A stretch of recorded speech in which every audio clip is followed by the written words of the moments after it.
إن الحمد لله نحمده ونستعينه ونستهدي ونعوذ بالله من شرور أنفسنا ومن سيئات أعمالنا.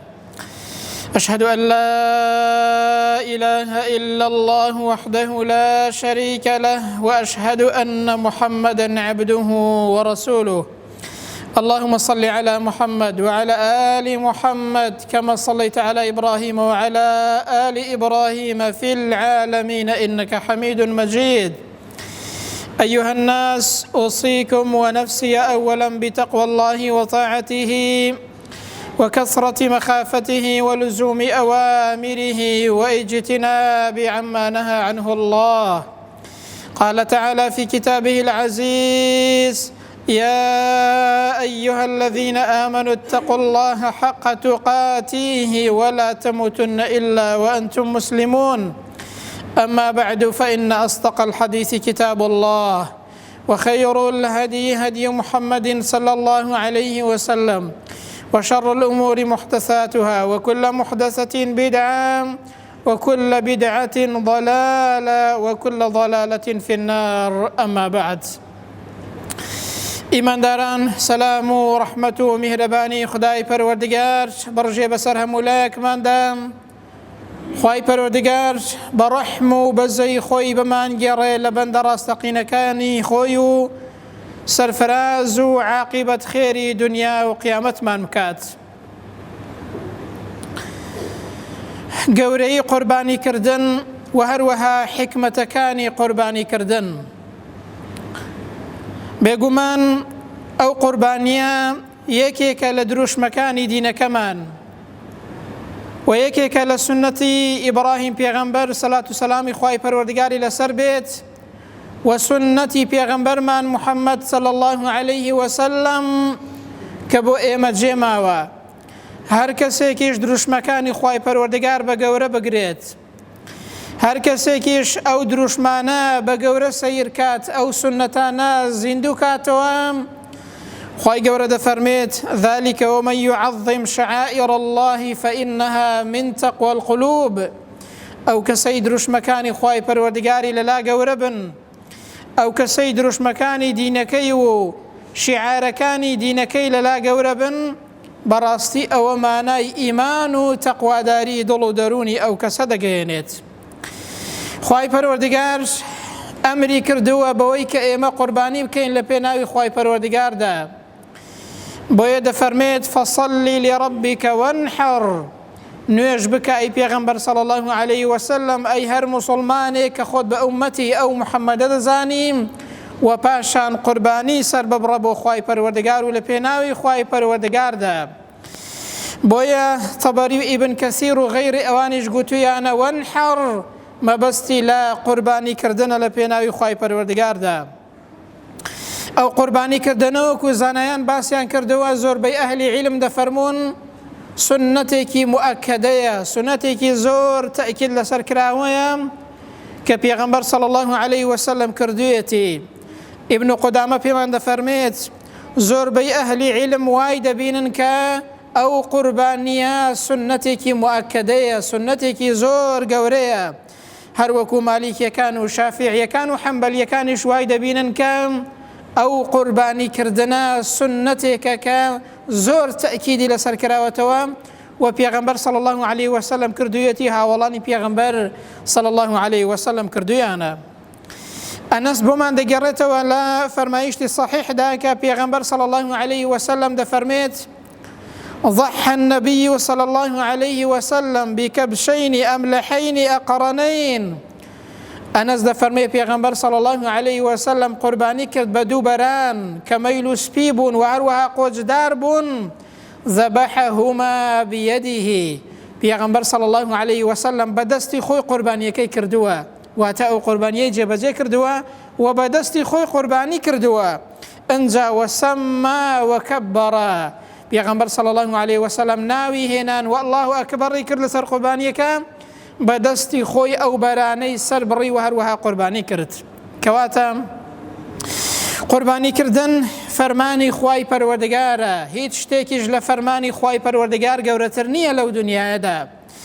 دووەمیان قوربانیکردن پێغەمبەر صلی الله عليه وسلم بە عەمەلی لە ژیانی خۆیدا جێبەجێ کردووە، ئەنجا هاوڵانی پێغەمبەریش صلی الله عليه وسلم کردویانە و سنەتێکە لە ئیبراهیمەوە سەلات و سەلامی خوای گەوەری لەسەر بێت و لە پێغەمبەری خۆمانەوە صلی الله عليه وسلم بۆ ئێمە جێماوە، کەواتە سنەتێکی گەورەیە و فەرمانی خوای پەروەردگارە و جێبەجێکردنی فەرمانی خوای پەروەردگارە کە بێگومان هیچ شتێکیش لە جێبەجێکردنی فەرمانی خوای گەورە گەورەتر و چاکتر نییە بۆ ئێمە.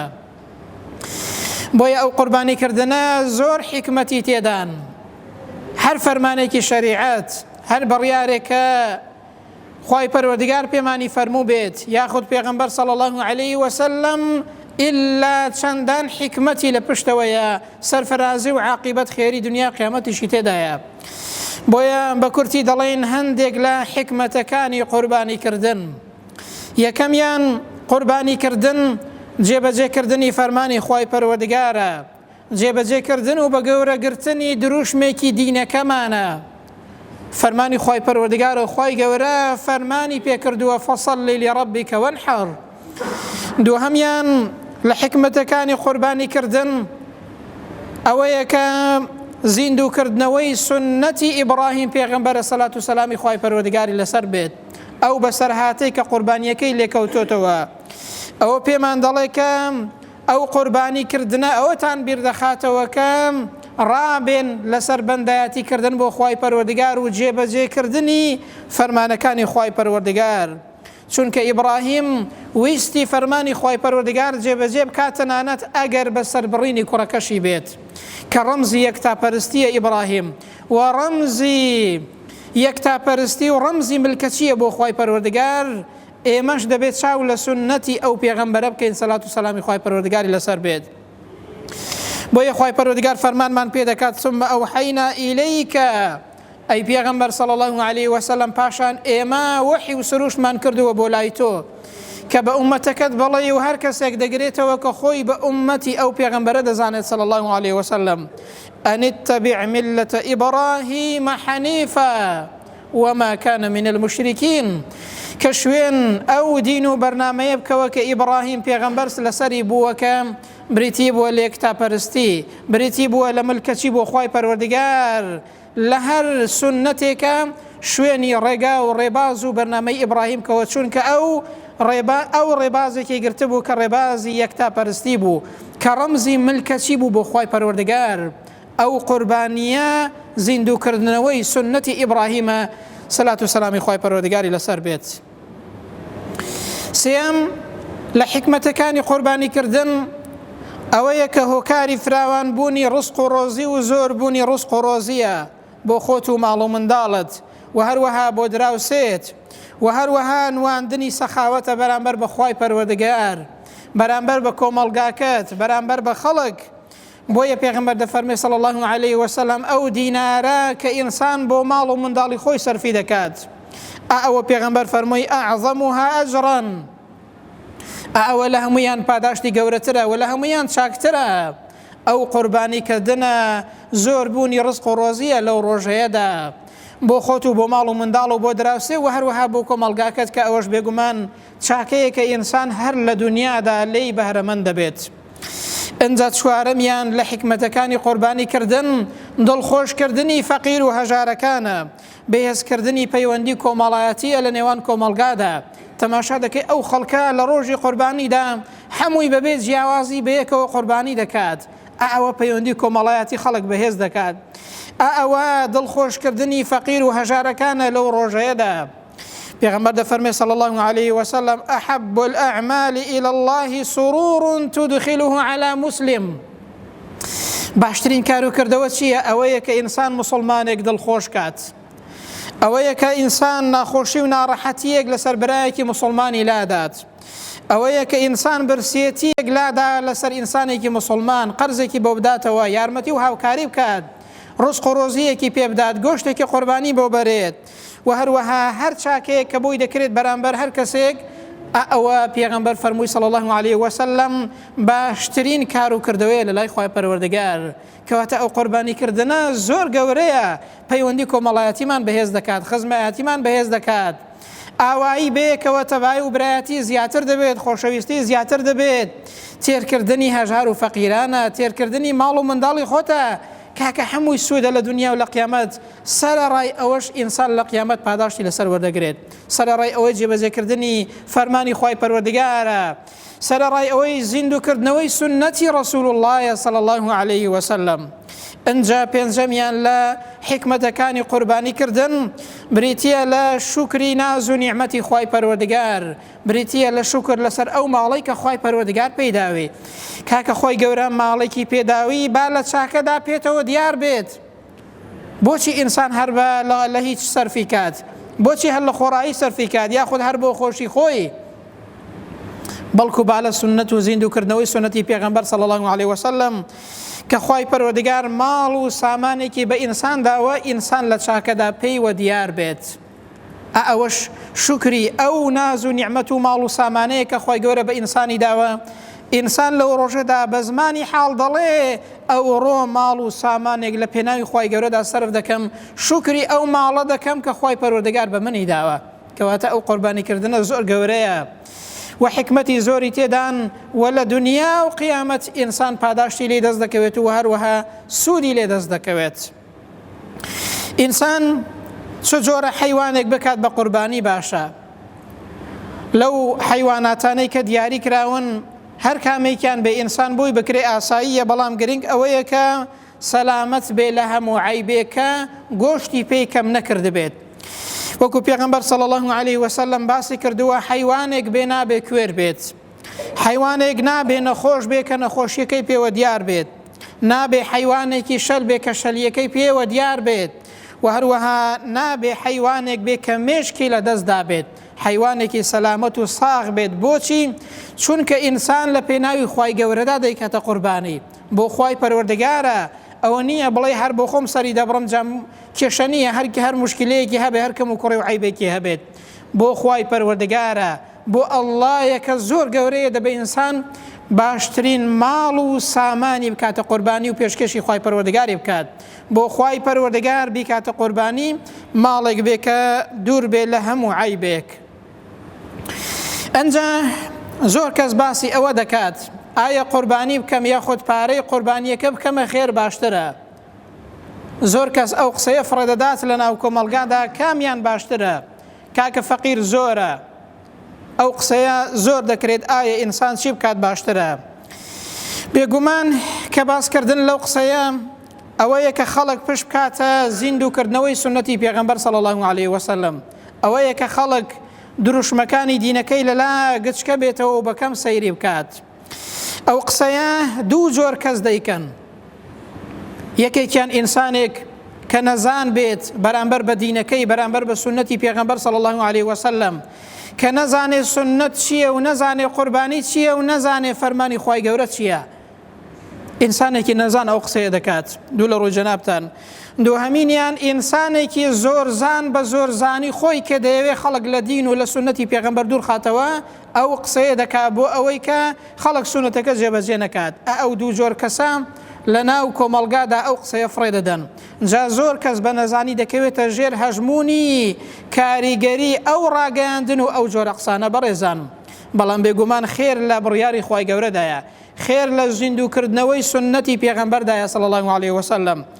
کاکە لە سەردەمی پێغەمبەرەوە هەتاوەکو ئێستا فەقیر هەر هەبووە، بەڵام بۆچی لە سەردەمی پێغەمبەر صلی الله عليه وسلم، بۆچی لە سەردەمی سەحابەکاندا کەس قسەی ئاوای نەکردووە؟ دەی ئەو کەسانەی کە قوربانی دەکەن، ئەو کەسانەی کە حەج و عومرە دەکەن، هەر ئەو کەسانەشن کە خێر دەکەن، هەر ئەو کەسانەشن کە چاکە دەکەن. بەڵام ئەو کەسەی کە قسەی زل دەکات نە ئەوەیە کە قوربانیەکە بکات، نە ئەوەیە کە خێرەکەش بکات و هاوکاری فەقیرەکانیش بکات. کەواتە بۆچی ئێمە ئەو قسە بکەین؟ هەر کاتە و عیبادەتێک هەیە، ئەو عیبادەتە لە کاتی خۆیدا و لە ڕۆژی خۆیدا باشترین خێر و چاکترین خێرە. کاکە لە ڕۆژی قوربانیدا زیندوکردنەوەی سنەتی پێغەمبەرە صلی الله عليه وسلم، جێبەجێکردنی فەرمانی خوای پەروەردگارە، ئەوە لە هەمووی گەورەتر و لە هەمووی باشترە. دەی ئەو کەسەی کە قوربانی دەکا هەر گۆشتەکەی بۆ فەقیرەکە دەبات، هەر هاوکاریکردنی فەقیر نییە. ئەی ئەو قوربانیکردنەش هەر بۆ فەقیر نییە.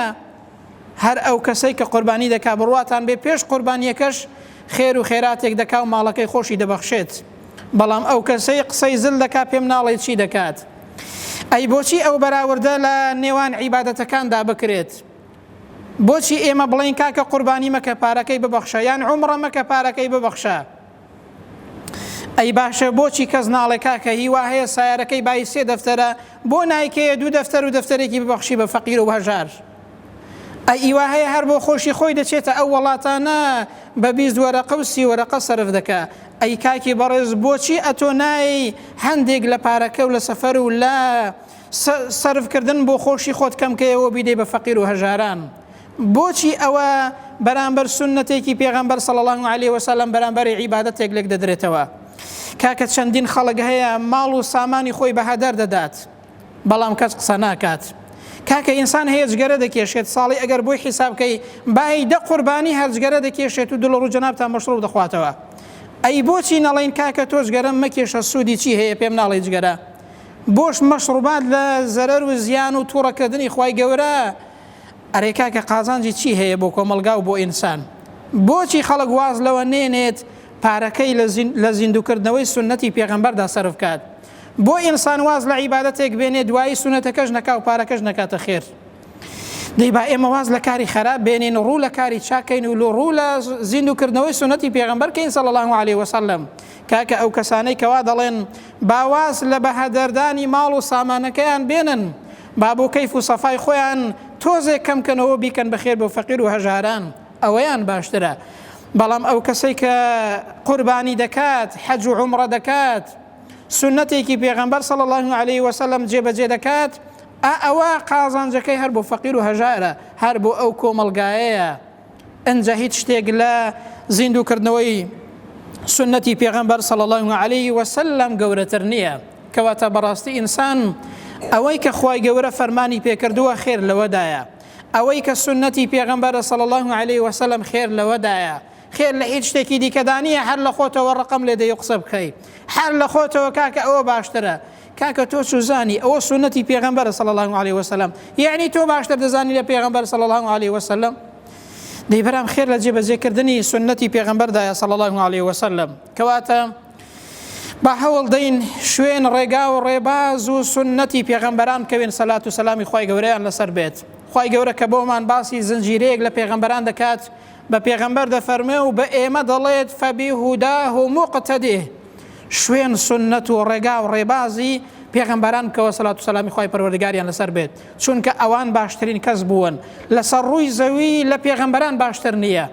پێغەمبەری خۆمان صلی الله علیه وسلم کە سەروەری هەموو پێغەمبەرانە و سەروەری هەموو مرۆڤایەتیە، لە جێبەجێکردنی سنەت و قسەی ئەو پێغەمبەرە صلی الله علیه وسلم باشتر نییە. با ئێمە هەوڵ دەین سنەتی ئەو پێغەمبەرە جێبەجێ بکەین، سنەتی ئەو پێغەمبەرە زیندوو بکەینەوە، شوێن ڕێگا و ڕێبازی پێغەمبەران کەوین سەلات و سەلامی خوای پەروەردگاریان لەسەر بێت، کە بێگومان ئەوە مایەی سەرفەرازی دنیا و مایەی سەرفەرازی قیامەتمانە. دوعا دەکەین و دەپاڵینەوە خوایە بۆ خاتری ناوە جوان و سیفەتە بەرزەکانی خۆت کەیم، وامان لێ بکەی کە سەرفراز و عاقبەت خێری دنیا و قیامەت بین، وامان لێ بکەی هەمیشە سنەتی ئەو پێغەمبەرە صلی الله علیه وسلم زیندوو بکەینەوە، وامان لێ بکەی هەمیشە بە ڕێگای شەریعەت دابڕۆین، هەمیشە چاومان لە بڕیارەکانی تۆ بێت. یا ربی خوایە گیان بە ئیمانەوە بمان ژێنی، خوایە بە ئیمانەوە بمان برێنی، خوایە لە ڕۆژی قیامەتە لە خزمەتی پێغەمبەرە صلی الله علیه وسلم زیندومان کەیەوە. یا ربی خوایە گیان حەجی حاجیەکانمان قبول کەی، یا ربی خوایە گیان حەجی ماڵی خۆشت بکەیە قسمەتی ئێمە، بیکەیە قسمەتی هەموو مسلمانان، بە ماڵەکەی تۆ شاد بین، ئەو ئەرکە و ئەو ڕوکنە گەورەیە جێبەجێ بکەین. یا ربی خوایە گیان بیکەیە قسمەتمان حەجی حاجیەکان و دوعا و پاڕەنەوەکەیان قبول کەی. یا ربی خوایە گیان لە پاداشتی ئەو ڕۆژە گەورانە بێبەشمان نەکەی بەتایبەت لە ڕۆژی عەرەفە. یا ربی خوای پەروەردگار ئەوەی کە منداڵی نییە داوای دوعای خێری کردووە، ئێمە لەو ڕۆژە پیرۆزانەدا داوای بۆ دەکەین و دوعا دەکەین. یا ربی خوایە گیان منداڵی ساڵحی پێ ببەخشی، خوایە ئەوەی کە تا ئێستا منداڵی نییە منداڵی پێ ببەخشی، ئەوەی کە منداڵی هەیە منداڵەکەی بۆ ساڵح کەی. یا ربی خوایە بۆ خاتری ناوە جوان و سیفەتە بەرزەکانی خۆت کەیم، ئەوەی کە نەخۆشە لەو ڕۆژە پیرۆزانەدا داوای بۆ دەکەین، دوعا دەکەین شیفای بەخێری بۆ بنێری. یا ربی خوایە گیان هەر کەسێک قەرزدارە قەرزەکەی بۆ بدەیەوە، خوای هەر کەسێک خەم و خەفەتێکی هەیە، دڵتەنبوونی هەیە، ناڕەحەتی هەیە، کە زۆر کەس پرسیار دەکات داوای دوعای خێر دەکات زۆر کەس لە دەست دڵتون بوون و ناڕەحەتی بەڕاستی ژیانی لێ هەڵگیراوە ئێمە دوعای بۆ دەکەین یا ڕەبی خوایە گیان دڵی ئاسوودەکەی بە نووری ئیمان و ئیسلامەتی دڵی ڕۆشنکەیەوە خوایە بە نووری ئیمان و ئیسلامەتی دڵ و دەرونی ئێمەش ڕووناکەیەوە عاقبەت خێری دنیا و قیامەتمان بکەی لەسەر ئەو دینە پیرۆزە بمان ژیێنی و لەسەر ئەو دینە پیرۆزەش بمان برێنیم سەرفرازی و عاقبەت خێری دنیا و قیامەتمان بکەی آمين. أقول قولي هذا وأستغفر الله لي ولكم وبعد أعوذ بالله من الشيطان الرجيم ربنا آتنا في الدنيا حسنة وفي الآخرة حسنة وقنا عذاب النار اللهم آمين.